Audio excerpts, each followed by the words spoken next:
Então, Filipenses, deixa sua Bíblia aberta aí, e nós vamos estudar essa carta, que é uma carta muito importante no Novo Testamento. Ela é uma carta pequena, ela é composta apenas de 4 capítulos, mas por ser uma carta pequena, não significa que a relevância dela seja pequena. Pelo contrário, a relevância dela é muito grande devido à sua importância, no Novo Testamento. Filipenses foi escrita pelo apóstolo Paulo na sua segunda viagem missionária. Esta igreja, a igreja filipense, ela é importante porque ela é uma igreja que, quando nós nos achamos dentro dela, quando nós nos encontramos dentro dela, ela é uma igreja que nos torna melhor. Ela é uma igreja que melhora o ser humano. E a sociedade precisa de igrejas assim, de igrejas que façam com que o indivíduo se melhore ou se torne melhor. Esta é a significância da igreja. E a nossa geração, a nossa época, é uma época que exige, que necessita, melhor direi, de uma referência religiosa que melhore o ser humano. Hoje nós estamos voltando, aliás, nós já fizemos um retorno, um regresso, na verdade. Nós fizemos uma regressão no sentido pejorativo. Nós voltamos a um estado primitivo. Porque hoje a igreja cultiva a ignorância. Quanto mais ignorantes as pessoas forem, melhor é para ela. Quanto mais iletradas elas forem no sentido teológico, melhor é para a igreja. Porque a igreja voltou para a Idade Média. Quando eu digo igreja, estou dizendo de modo geral, de modo mundial. Ela voltou para a Idade Média. E na Idade Média, a ignorância ela era massa de manobra. Foi na Idade Média que nasceram as mais terríveis aberrações em nome de Deus que nós possamos imaginar. A igreja filipense, ela era uma igreja muito sadia e uma igreja equilibrada. Só que para a gente poder entender um pouco do contexto, da história que está em volta da igreja filipense, nós precisamos entender algumas coisas de modo histórico para a gente poder nos sintonizarmos nessa igreja, para não cairmos de paraquedas na carta aos filipenses. Nós precisamos aprender algumas coisas com relação a ela. Quando Paulo escreve, Paulo faz menção de algumas coisas que ele não faz em nenhuma outra das suas epístolas. Como, por exemplo, você vê em Filipenses, ele fala assim: convém que as pessoas nos considerem, ou que os homens nos considerem como modelo. A igreja ela tem que ser modelo. Agora, modelo de quê? Modelo de teologia? Podemos até ser. Mas modelo de quê? E ele então diz: convém que os homens nos considerem como modelo. E nós vamos então entender o que significa esse modelo que Paulo coloca na igreja de Filipenses, dizendo que ela deveria ser modelo. Modelo de quê? E Paulo usa aqui uma expressão que ele não usou em nenhuma outra das suas epístolas, ele usa aqui. E que talvez você nunca tenha ouvido falar, mas que está aí na carta aos Filipenses. No capítulo 2, ele fala assim: desenvolvei a vossa salvação. Desenvolvei a vossa salvação. Talvez você ficou muitos anos na igreja e você nunca ouviu essa expressão, mas ela está aí. Paulo diz assim: desenvolvei a vossa salvação.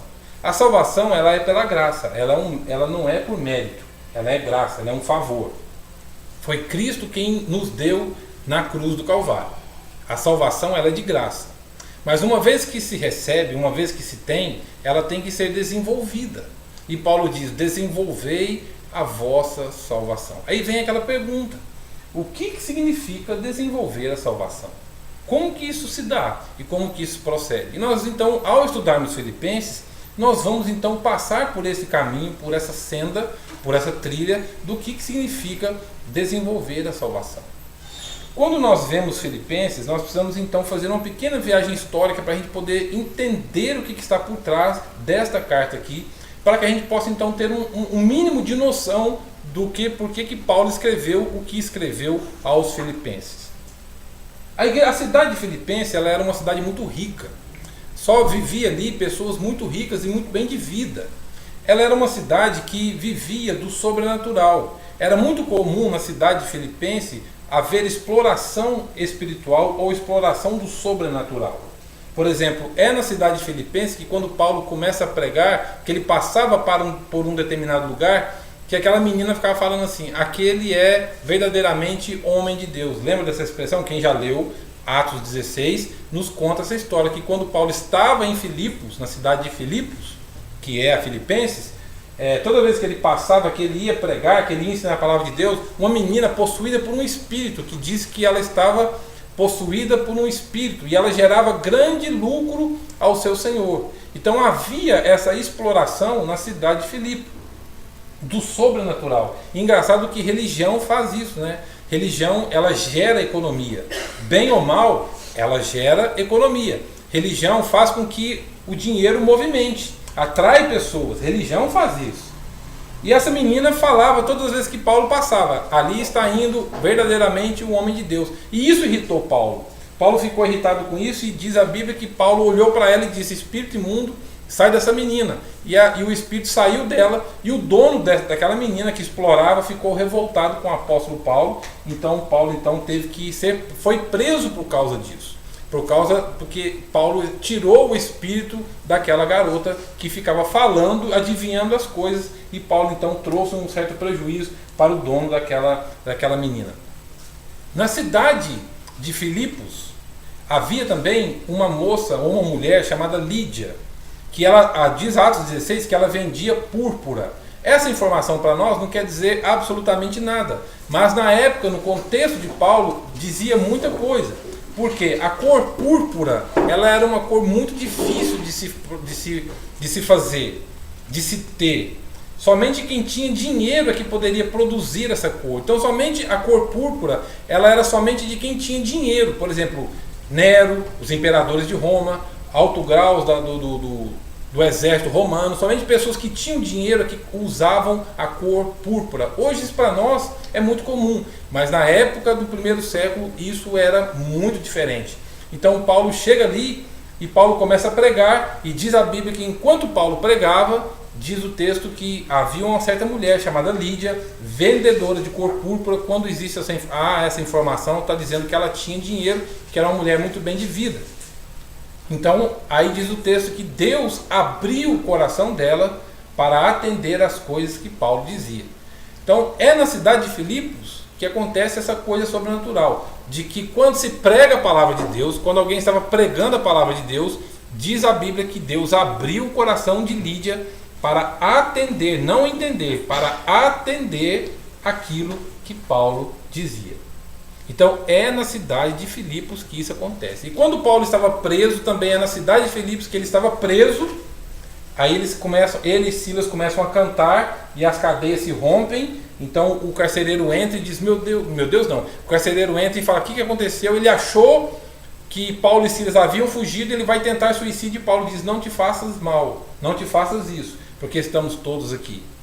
Aí ele faz uma pergunta: o que devo fazer para ser salvo? Não é a salvação em Cristo, salvação escatológica. Ele achou que ele iria morrer junto com a sua família. E Paulo então responde: crê no Senhor Jesus e será salvo tu e a tua casa. Mas não é a salvação escatológica. É porque se ele, sob a sua guarda, os prisioneiros fugissem, ele e a família dele seriam mortos por causa disso. Então é na cidade de Filipos. A cidade de Filipos, 42 anos antes de Cristo, ela foi palco da única e maior guerra civil que houve no Império Romano. Porque a cidade de Filipos, ela era colônia do Império Romano, mas nem sempre ela chamou Filipos. O nome dela antes era Crêmides ou Cremides, porque significa local das fontes. Ela era um lugar onde é que havia fonte de águas. Era na cidade de Filipos. Aí o pai de Alexandre o Grande, Filipe II, o pai de Alexandre o Grande, Filipe II, 326 anos antes de Cristo, ele chegou em Filipos, até se chamava Crêmides. Ele chega lá e ele descobre uma mina de ouro. Havia uma mina de ouro lá, e ele então conquista aquela cidade, tira esse nome de Crêmides e coloca o seu nome. Por isso que ela chama Filipos. E os cidadãos de Filipos chamavam Filipenses, por causa de Filipe II, o pai de Alexandre o Grande. Então ele que conquistou essa cidade, e depois ela se tornou colônia do Império Romano. Ela foi palco de uma grande guerra civil, quando Júlio César, o imperador, 42 anos antes de Cristo, Júlio César foi assassinado. Júlio César ficou conhecido por algumas frases, como por exemplo, vim, vi e venci. Já viram essa expressão? Vim, vi e venci. Júlio César quem disse essa frase. Ele também disse uma outra frase, alia jacta est. O que significa? A sorte foi lançada. Então Júlio César ficou conhecido por essa frase, alia jacta est, a sorte foi lançada, porque ele ia lutar contra um determinado exército e ele disse, agora não tem jeito mais, a sorte foi lançada, eu tenho que lutar. Mas Júlio César foi assassinado por Brutus e ele falou aquela famosa frase, até tu Brutus. Então foi Júlio César, ele foi assassinado por Brutus e por Caio Cássio, porque Júlio César era um ditador. Brutus então fugiu junto com Caio Cássio, eles fugiram e foram para Filipos. Aí Marco Antônio quis vingar a morte de Júlio César e então na cidade de Filipos, ao redor de Filipos, houve uma grande guerra civil, uma grande guerra campal, e ali então houve uma batalha sangrenta, muito sangrenta. Aí Marco Antônio venceu Brutus e venceu Caio Cássio e vingou a morte de Júlio César. Tudo isso aconteceu 42 anos antes de Cristo na cidade de Filipos. Então essa cidade, ela era uma cidade importante na época do apóstolo Paulo. Quando a gente lê Filipos, nós temos que ter isso em mente, que essas coisas aconteceram e aconteciam ali em volta, e isso mexeu na economia da cidade, isso mexeu na cultura da cidade, isso mexeu no comportamento social da cidade. Quando Paulo chega ali, Paulo então encontra uma sociedade organizada, uma sociedade estabilizada, então uma sociedade que era, em todo sentido, inteligente. Paulo chega ali. E Paulo chegou ali por uma direção divina, porque não estava nos planos do apóstolo Paulo chegar na cidade de Filipos. Não estava. Houve um problema, uma briga, literalmente, não no sentido nos tapas, mas houve uma discussão, um desentendimento entre Paulo e Barnabé. Às vezes a gente acha que os apóstolos eles não brigavam, né? Porque a gente tem um conceito de que eram homens que não tinham sentimentos humanos. Às vezes a gente pensa que os apóstolos eles não tinham sentimentos humanos como nós temos, de discussão, de desentendimento, de desavenças. E Paulo teve uma desavença com Barnabé, porque Barnabé queria levar Marcos, não um apóstolo, mas queria levar Marcos com eles. Mas o texto de Atos diz que Marcos ele abandonou, não sabemos o que aconteceu, mas Marcos saiu de perto deles e Paulo ficou grilado com isso. E Barnabé queria levar Marcos e Paulo diz, não vai. Aí ficou aquele negócio, vai, não vai, vai, não vai. Os dois desentenderam e eles disseram, olha, cada um toma um rumo, você vai para um canto e eu vou para outro. E assim foi feito. Paulo então foi para um canto e Barnabé foi para outro. Quando Paulo foi para Frígio, Gálata, Paulo teve uma visão. E nessa visão apareceu um jovem, um homem, um macedônio, e ele disse, atravessa e vem nos ajudar. Atravessa e vem nos ajudar. Então a ida de Paulo para Filipos foi mediante uma visão sobrenatural que o apóstolo Paulo teve. Passa a Macedônia e venha nos ajudar. E Paulo então entendeu que isso fosse uma direção divina e Paulo foi para lá e Paulo chega em Filipenses por causa de uma visão espiritual. Então tudo que acontecia em Filipenses, tudo que circundava Filipenses tinha a ver com coisas sobrenaturais. Então ela era uma igreja modelo e Paulo diz assim, olha, convém que os homens nos considerem como modelo e Paulo diz assim, desenvolvei a vossa salvação. Esta igreja, ela era uma igreja importante. Por quê? Porque ela era uma igreja que melhorava as pessoas. E nós precisamos de uma igreja assim. De uma igreja que melhore as pessoas. Que as faça mais humanas. Que as faça mais parecidas com Cristo Jesus. Esta é a marca de uma verdadeira igreja.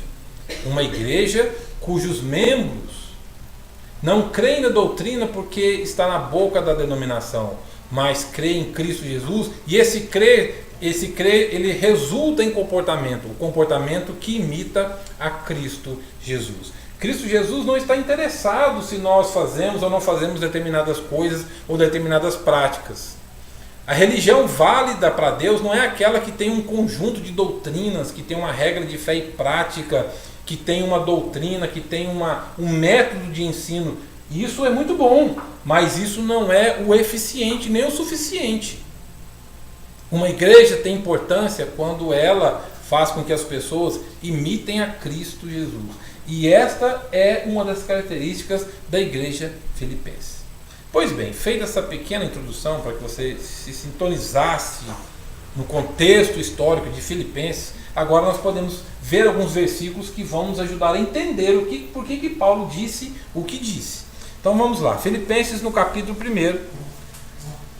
Filipenses capítulo 1, Paulo ele se apresenta nessa carta e ele faz uma gratidão a Deus. Outra informação importante que eu me lembrei agora, essa carta ela é conhecida como a carta da alegria. Ela é conhecida como a carta da alegria. Não foi Paulo quem disse isso. Foram os teólogos que ao longo dos anos estudando Filipenses, as epístolas paulinas, ao chegarem em Filipenses, eles entenderam que essa carta é considerada uma carta, a carta da alegria. Por quê? A palavra alegria, com os seus derivados, alegria, regozijo e gozo, essa palavra ela aparece 17 vezes em 4 capítulos, nos 4 capítulos de Filipenses. Então, pelo excesso de vezes que Paulo repete essa palavra alegria, alegria, alegrai-me, regozijai-vos, alegrai-vos, etc. e tal, ela é classificada como sendo a carta da alegria. E para que Paulo escreveu essa carta? Paulo escreveu com uma finalidade: para encorajar esta igreja a ser uma igreja parecida com Cristo Jesus. Ela é uma carta de gratidão. Paulo ele diz que tem muita alegria, era a igreja preferida dele. Muitos teólogos dizem que ela era a igreja preferida dele, porque ele sempre usa a palavra me alegro, alegro-me, ao lembrar de volta, etc. e tal. Então era a igreja preferida dele, e ele escreve para encorajar essa igreja, porque ele não voltou lá mais. Porque quando ele escreveu, nós não sabemos aonde ele estava preso. Quem era o imperador era Nero. Nero que era o imperador de Roma. Agora, onde ele estava preso, nós não sabemos. Tem deduções aqui e ali, mas não sabemos aonde Paulo estava preso nessa época aqui. Mas ele escreve. E ele não vai ver esses irmãos mais. Então ele escreve como agradecimento, mas ele escreve para encorajar esses irmãos para que preservem e se mantenham na fé em Cristo Jesus. Então vamos lá. Filipenses capítulo 1. Se você ver o versículo 3, ele diz: dou graças ao meu Deus por tudo que recordo de vós. Certo?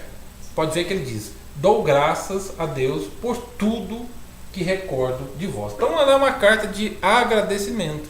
É uma carta de gratidão. Porque ele se sentia alegre com essa igreja. E no versículo 4 aparece pela primeira vez a palavra alegria. Ele diz: fazendo sempre com alegria. Pode ver que essa palavra alegria ela aparece 17 vezes. E aí está a primeira vez que ela aparece. Ele diz: fazendo com alegria, né? Súplicas. Ele está dizendo: olha, eu faço com alegria as minhas orações por você. E nós precisamos aprender a fazer isso, a orar pela igreja com alegria. A gente ora sempre apresentando os problemas da igreja para Deus, como se Deus não soubesse. A gente administra diante de Deus, não que seja errado, mas a gente administra diante de Deus os problemas e a gente esquece de agradecer a Deus. A gente perdeu essa visão e esse sentimento. Não o sentimento pelo sentimento, mas o ser humano ele precisa de sentimento. É necessário que haja sentimento, porque nós somos seres humanos. De orarmos pelas nossas igrejas, seja ela qual denominação for, nós orar com alegria. Com alegria. E Paulo diz: eu oro, recordo de vós com alegria e súplica. Aí Paulo começa a ensinar alguns valores para essa igreja, que nós precisamos aprender esses valores. Porque senão vai ficar sendo apenas estudo pelo estudo, vai ficar apenas um jorrar de conteúdo, e vamos ficar aqui só aprendendo conteúdo, inchando a cabeça, e se isso não resultar em comportamento, é como jogar pérolas aos porcos, isso não vai levar a lugar nenhum. Aí no capítulo 1 Paulo diz assim,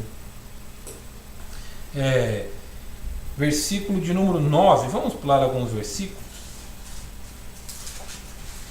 O versículo 6, antes de a gente ler o versículo 9, o versículo 6, Paulo fala assim: estou plenamente certo de que aquele que começou boa obra em vós há de completá-la até o dia de Cristo Jesus. Pode ver que ele está sempre agradecendo a Deus por aquela igreja. Ele diz: aquele que começou, ele vai terminar. Ou seja, Deus começou, ele vai terminar. Deus não para pelas metades, ele vai terminar até o dia de Cristo. Porque a gente é doutrinado a sempre ter fé em Deus, mas na nossa vida a gente acredita que Deus esqueceu da gente. Não é assim? Isso é normal, gente. A gente acha que Deus esqueceu da gente. Fala, nossa, parece que Deus... eu me afastei de Deus. Eu escuto muito isso, né? Eu me afastei de Deus.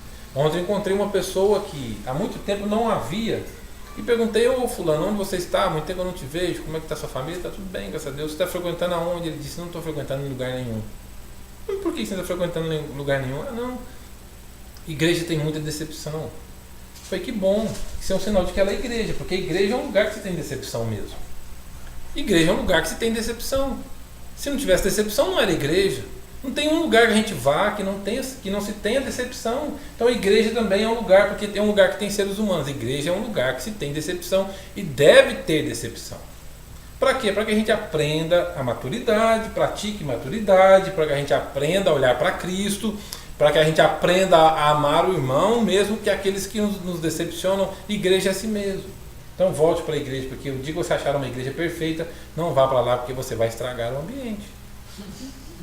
Então a igreja é um lugar onde se tem decepção, e Paulo está dizendo: olha, por que Paulo está dizendo isso? Porque essa igreja ela nasceu no meio de uma frustração de Paulo com Barnabé. Foi assim, olha só para você ver como é que Deus usa circunstâncias adversas que a gente acha que Deus não usa. Foi necessário uma desavença entre Paulo e Barnabé, um conflito entre Paulo e Barnabé, que esta igreja se tornou quem se tornou. Então Deus usou um problema entre Paulo e Barnabé, que depois foi resolvido. Mas foi nesse contexto que nasce a igreja filipense. Então, para você ver como é que Deus é bom, né? Agora vamos para o versículo 9. E Paulo então ele diz assim: e também faço esta oração. 2 pontos. Aqui está um modelo de oração que nós precisamos aprender a fazer. Aqui está um modelo de oração que nós precisamos fazer. O desafio para você esse ano é fazer esta oração que Paulo fez aí. As pessoas são ensinadas a declarar: eu declaro, eu determino, eu reivindico, eu não permito, eu não aceito, eu não isso, eu não aquilo. Ficar jogando uma verborragia nos ouvidos de Deus que não tem base bíblica nenhuma. Mas Paulo aqui ensina um modelo de oração. Não é repetição, é a linha de pensamento que ele está ensinando. Não é a repetição desta oração, mas é a linha de pensamento. Esta é a oração de um crente, de um convertido, de um homem de Deus, de um servo de Deus maduro. É isso que falta. Crentes convertidos, não vou usar a expressão crente, não, eu vou retirar o que eu disse. O Evangelho, pessoas que conhecem o Evangelho é que fazem esse tipo de oração. Somente pessoas que foram pervadidas pelo Evangelho, que são capazes de fazer esta oração. A oração do versículo 9, Paulo diz assim: e também faço esta oração, que o vosso amor aumente mais e mais. Isto é a oração de um crente maduro, de um convertido maduro. Eu faço essa oração. Que o vosso amor aumente mais e mais. O vosso amor aumente mais e mais. Amor não é ficar beijando, abraçando, lambendo o rosto um do outro. Ah, paz do Senhor, irmão. Não é isso. Isso é infantilismo, isso é outra coisa. Isso não é amor.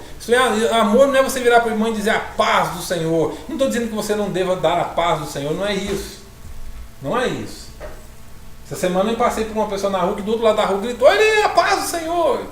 E eu falei: paz. Bem baixinho. Não é isso. Paulo está dizendo: Eu faço essa oração para que o vosso amor aumente mais e mais. Assim é uma igreja sadia, saudável, onde os membros têm essa maturidade, essa visão de que o amor precisa ser praticado e na prática ele tem que aumentar. Por quê? Porque Deus é o quê? É amor. Deus, quando ele fala assim, o vosso amor aumente mais e mais, ele está dizendo, olha, que o ser de Deus aumente em vocês. Não o ser de Deus em si, como Deus precisasse crescer, como diz o panenteísmo, que é uma seita filosófica que diz, não panteísmo, mas panenteísmo. O panenteísmo diz que Deus ele aprende com o ser humano. À medida que o homem evolui, Deus evolui também. Isso é uma linha filosófica chamada panenteísmo, que diz que à medida que o ser humano aprende, vai crescendo, Deus vai crescendo com os erros do homem e com os acertos também. Não é nesse sentido, ele está dizendo, olha, eu oro para que o amor de vocês aumente, para que o ser de Deus aumente em vocês, para que as qualidades de Deus cresçam em vocês. Assim é uma igreja que a sociedade precisa. Uma igreja que as pessoas têm maturidade e têm coragem de fazer essa oração, dizendo, Deus, que o seu ser cresça em mim. Quem faz essa oração? Convém que ele cresça e eu diminua. É isso é maturidade. Convém que ele cresça e eu diminua. Paulo entendeu isso. A visão, né? Hoje está na moda falar, você está na visão, lembra disso? Está na visão. É essa visão. Dizendo, olha, convém que ele cresça. Então eu oro para que o amor cresça em vocês mais e mais. Para que vocês fiquem parecidos com Cristo mais e mais. Para que vocês fiquem parecidos com Deus mais e mais. Não é usar camiseta, eu sou de Deus, eu sou da cruz, eu sou disso, eu sou daquilo, eu sou da igreja tal, eu sou da igreja tal. Não é isso. É quando o comportamento, as atitudes não planejadas, as atitudes não maquinadas, mas é algo natural, como respirar, como comer, como beber, algo comum que a gente faz involuntário, a gente faz naturalmente. Reflete a Cristo Jesus. Essa é uma oração que nós não fazemos. Paulo está dizendo, olha só, eu faço esta oração para que o amor de vocês aumente mais e mais. Os apóstolos entenderam isso, Paulo entendeu isso e João também entendeu isso. João entendeu. Paulo escrevendo aos Romanos, Paulo diz assim, mas Deus prova o seu próprio amor. Romanos capítulo 5, versículo 9. Deus prova o seu próprio amor. Deus prova o seu caráter. Deus prova o seu próprio amor, enviando Cristo Jesus a morrer por nós, sendo nós ainda pecadores. Romanos capítulo 8, Paulo diz o quê? No amor de Deus nós somos mais que vencedores. Nós somos mais que vencedores. É no amor de Deus que se personificou em Cristo Jesus. João escrevendo Apocalipse capítulo 1, João diz assim no capítulo 1, Jesus dizendo, diga aquele povo, aquele que nos ama. Aquele que nos ama. Aquele que nos ama. Homens que entenderam isso mudaram o mundo. Homens que entenderam isso mudaram sociedades. Homens que entenderam isso mudaram suas famílias. Homens e mulheres que entenderam isso mudaram o ambiente onde estavam, onde viveram, onde participaram. Homens que entenderam e internalizaram isso. E Paulo entendeu isso. E Paulo, então, no versículo 9, ele diz assim: faça essa oração para que o vosso amor aumente mais e mais. Esse é o desafio para nós esse ano. Esse é o desafio para nós. É entendermos isso. É praticarmos isso. Isso é ser modelo. Isto é uma igreja que serve de modelo. Isto é ser modelo. É uma igreja cujas pessoas são amadas, onde as pessoas são aceitas, onde as pessoas são abraçadas. Isso é uma igreja modelo. Por isso que ele diz: faço essa oração. para que o amor de vocês aumente mais e mais. As pessoas querem o que, gente? As pessoas querem ser amadas. E Jesus disse: no fim dos últimos dias, o amor de muitos. O que vai acontecer? Esfriarão. Paulo está dizendo: olha, vamos combater essa profecia. Não é a Cristo, mas vamos combater esse veredito. Vamos ser a contramão dessa profecia. Nós não podemos ouvir isso e aceitar como se isso fosse uma verdade que não pode ser uma realidade, melhor direi, que não pode ser mudada. Não é porque o amor vai esfriar que eu tenho que fazer com que esse amor esfrie. Pelo contrário, eu tenho que andar na contramão dessa verdade, dizendo: olha, se o amor vai esfriar, não vai começar por nós, não vai começar por mim, não deve começar por você. O amor, ele tem que aumentar mais e mais. Então eu vou ser a antiprofecia dessa profecia. É isso que Paulo está dizendo. Nós temos que ser a antiprofecia dessa profecia. Se o amor vai esfriar, não vai começar por nós. Não pode começar por nós. E Paulo está dizendo: olha, eu faço essa oração para que o vosso amor aumente mais e mais. Isso é um desafio. Isso é um desafio. Isso não é campanha. Com todo respeito àqueles que gostam, que aderem à campanha. Mas campanha nunca mudou uma sociedade. O que muda uma sociedade é atitude. Não é campanha.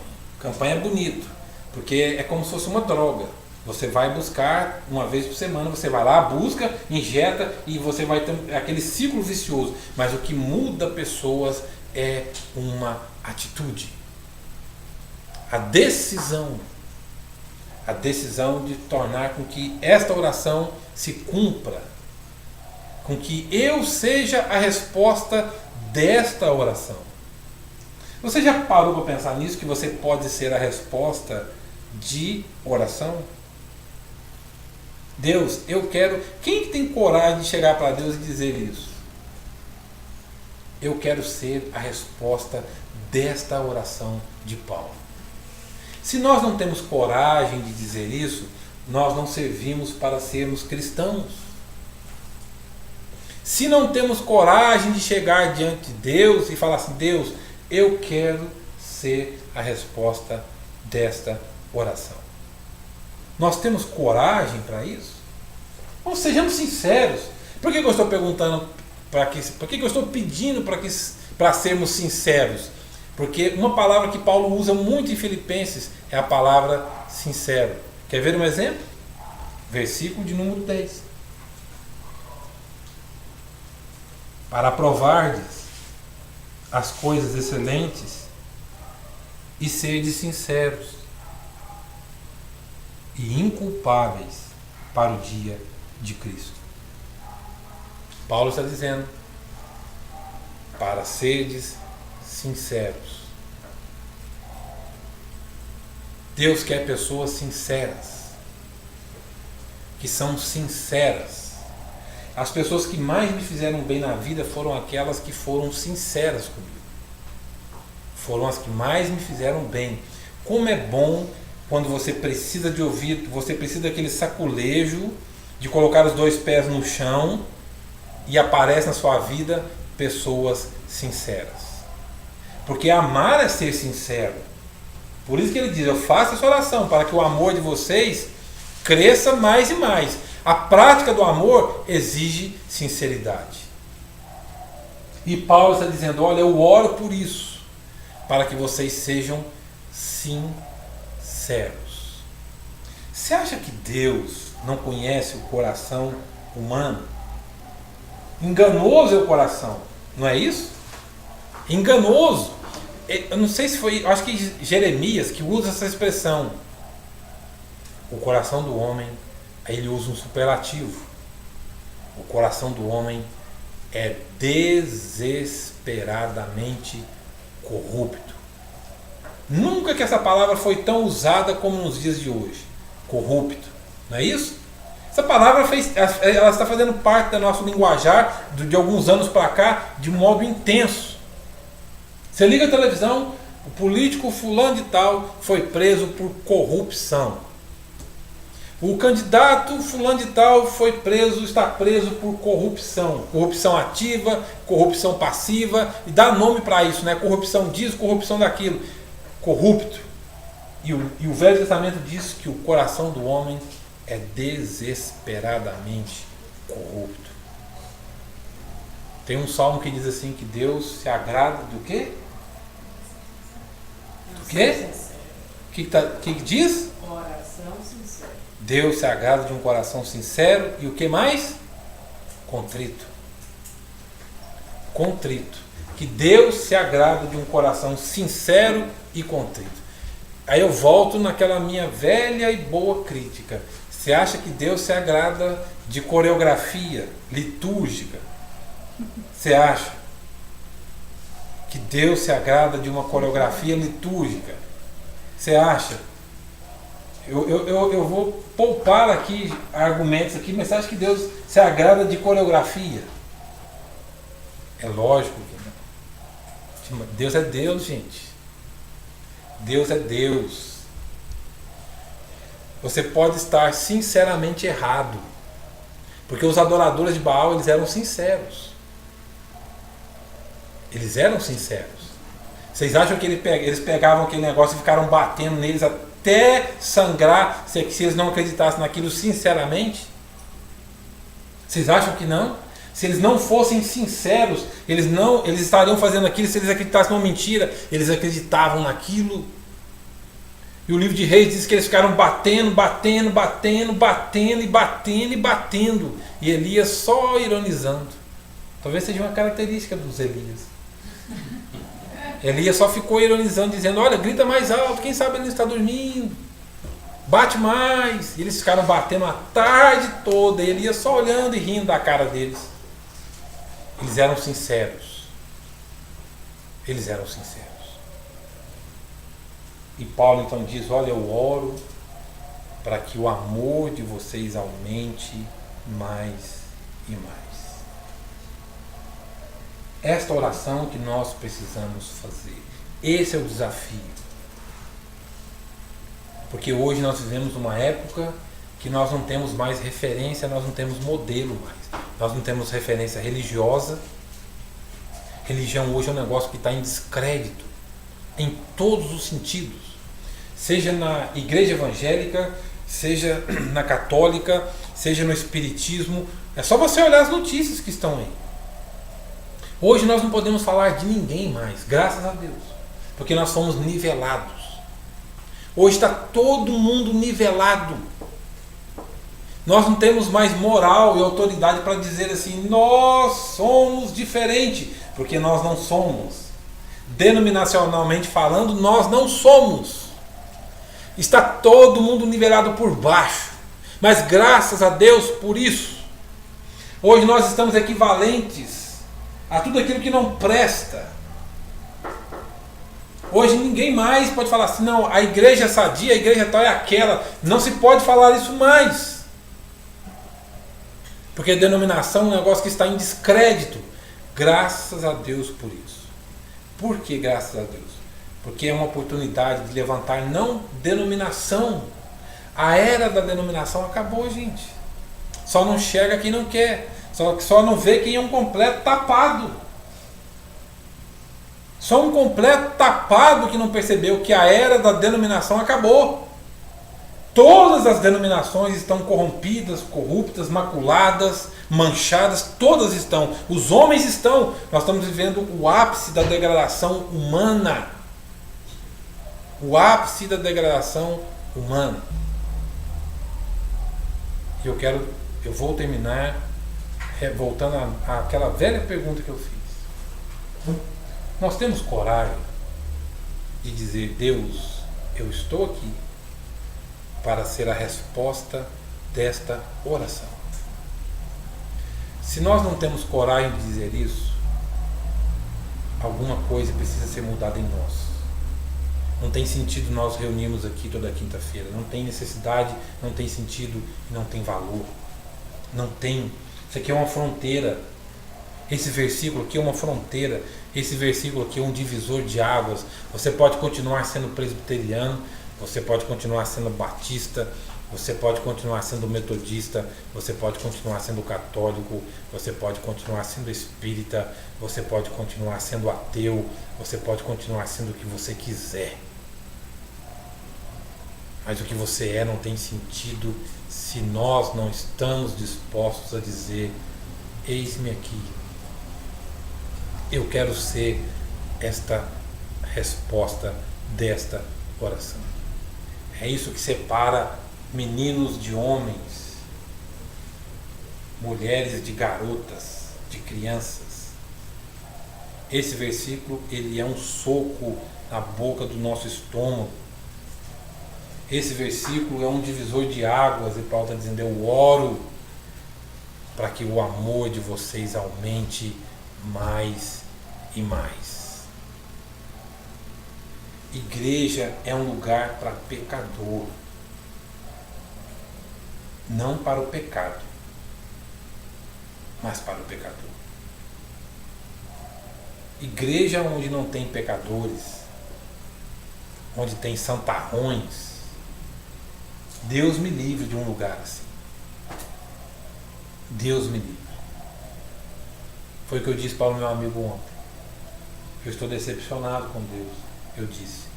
Com Deus não, desculpa. Estou decepcionado com a denominação. Foi graças a Deus. Porque se existe um lugar santo, não vá para lá, nem você nem eu. Que nós vamos estragar esse ambiente. Nós vamos estragar esse ambiente. Porque igreja é um lugar para quem é caído. Igreja é um lugar para quem é pecador, para quem se vê pecador. Paulo disse: eu sou o principal. Paulo disse: eu sou o principal. Mas eu oro para que o amor de vocês aumente mais e mais. Estamos dispostos a isso? Se não estivermos dispostos a isso, não tem sentido reunirmos aqui. Se não estamos dispostos a isso, não tem razão de estarmos aqui. Vamos estar aqui fazendo não sei o que, cumprindo tabela, é mais uma programação, é não sei o que lá mais. Se não estamos dispostos a isso. O que queres que eu te faça? Foi o que Cristo perguntou. Você acha que Cristo não sabia que aquele rapaz era cego? Ou foi uma pergunta do Cristo, de um Cristo que era retardado, que não sabia enxergar as coisas que estavam à sua volta? É lógico que ele sabia. O que queres que eu te faça? O duro da oração é que você ora e Deus responde. Senhor, que eu torne a ver. O que queres que eu te faça? Que eu torne a ver. E Jesus respondeu: eu quero. Vai, fique livre do teu mal. Você quer ser a resposta dessa oração? Deus, essa é a oração que Deus adora responder. Não é a oração que você não casou ainda. Não é essa oração. Essa oração Deus não vai responder nunca. Nunca. Não perca tempo orando que Deus não vai responder essa oração nunca. Por que eu ainda não casei? Deus tem mais coisas para fazer, meu irmão, minha irmã, do que ficar respondendo essa oração idiota. Deus não vai responder. Ou por que eu casei com esse emplasto, com essa bagaceira? Deus também não vai responder. Não vai. Por que eu não me dei bem profissionalmente? Ele também não vai responder. Agora, se você chegar diante dele e dizer com sinceridade: eu vim aqui para deixar de ser menino na fé, para deixar de ser menina na fé. Eu vim aqui para ser a resposta da oração que Paulo fez, para que o amor aumente mais e mais. Aí você vai ver um avivamento acontecer em você. O melhor lugar para um avivamento acontecer não é na igreja, é em você. Avivamento aconteceu em indivíduos, não foi em grupos de pessoas, foram em indivíduos. A melhor visitação do Espírito Santo aconteceu aonde? Em pessoas. Não foi em grupos. Amém se acontecer em grupos. Mas o melhor ambiente. Porque tem pessoas que ficam assim, Deus visita a minha igreja. Deus visita a minha denominação. Amém, devemos orar. Mas quando nós oramos, dissemos, Deus, visite a mim. Aí você vai ver o que acontece. Quantas e quantas receitas de bolo e cartas de amor que não nasceram dentro da igreja? O pastor pregou, a pessoa está assim. Acabou. Eu lembro uma vez que eu estava numa igreja. É verdade, isso não parece que é brincadeira, mas eu era presbítero na época. Eu estava lá na frente na Santa Ceia. Aí eu estou olhando assim, eu olho lá no fundo e vejo um determinado irmão com a dentadura assim. Pronto para fora e para dentro. Para fora. Estava em outro mundo. E pondo a dentadura para fora e para dentro. E eu comecei a rir, eu não aguentei. Eu ria, eu saí da mesa da ceia porque eu não aguentei. Tem igrejas que é para isso, pessoas vão lá para ficar pondo dentadura para fora e para dentro. E nascem receitas de bolo dentro da igreja, nascem cartas de amor, nascem brigas, nascem um monte de coisa. Igreja hoje é o maior campo missionário. Não é a África. São as pessoas. A igreja hoje é o maior campo missionário. A igreja precisa de pessoas que falam assim, eu quero ser a resposta desta oração. Vamos colocar de pé e vamos orar. Amém. Nós vamos orar para que Deus responda esta oração em mim. O bem que eu quero fazer, esse eu não faço. O mal que eu não quero fazer, esse eu faço. Essa é a oração que nós não queremos fazer.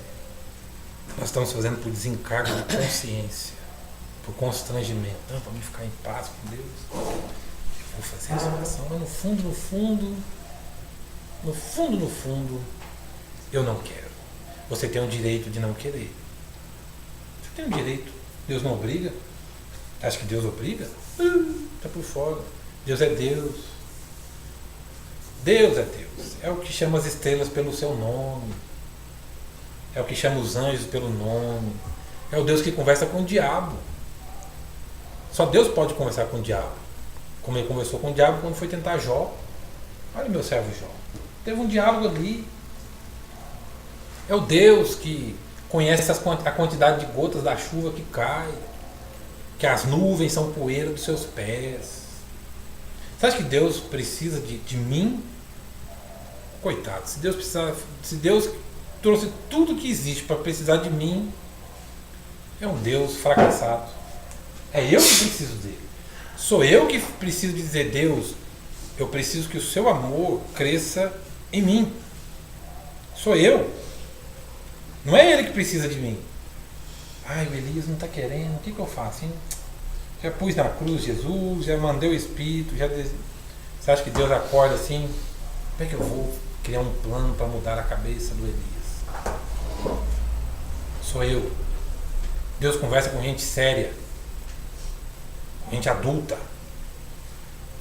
Deus conversa com gente séria, com gente adulta, com gente com responsabilidade espiritual, que se enxerga nesse processo, que diz, eu preciso ser a resposta desta oração. Aí sim, aí Deus vai falar assim, agora nós podemos conversar. Você quer nesse ano que Deus fale com você de um modo diferente? Você quer ficar só sentindo arrepio? Você quer isso? Ah, tem dó. Cresça, e amadureça e apareça em nome de Jesus. Você quer que Deus fale com você mesmo? Então chegue diante dele e converse com sinceridade. E depois você vem e me procure. Aí você vem e me fale o que aconteceu. Aí você vem e depois me conte o que aconteceu. E eu vou acreditar, porque eu sei que Deus faz isso. Deus faz isso. Deus conversa com gente séria. Deus não conversa com menino. Ele até usa menino. Ele até usa mula, ele já usou uma mula. Beleza. Ele já usou menino. Mas Deus transforma menino em homens, como ele fez com Davi, como ele fez com Samuel, como ele fez com tanta gente. Ele conversa com homens. E quando eu digo homem, não é o gênero masculino, eu digo homens e mulheres, pessoas que se sabem diante de Deus. Você tem um chamado. Você tem um chamado. Você tem uma vocação. Você tem um chamado. Está na hora de você responder a este chamado. Passou da hora de você responder a este chamado. Passou da hora de você responder a essa vocação que só você sabe que tem. Então é você e Deus. Então pare de criancice, pare de infantilismo, pare de meninice. Se torne um adulto diante de Deus. Se torne uma resposta diante de Deus. Torne uma resposta das orações. Eu quero ser uma resposta de oração. Eu quero me posicionar com os 2 pés no chão diante de Deus e dizer: eis-me aqui, para ser não mais um crente, mas para ser uma pessoa cheia do Espírito, cujo amor aumente mais e mais. Vamos orar.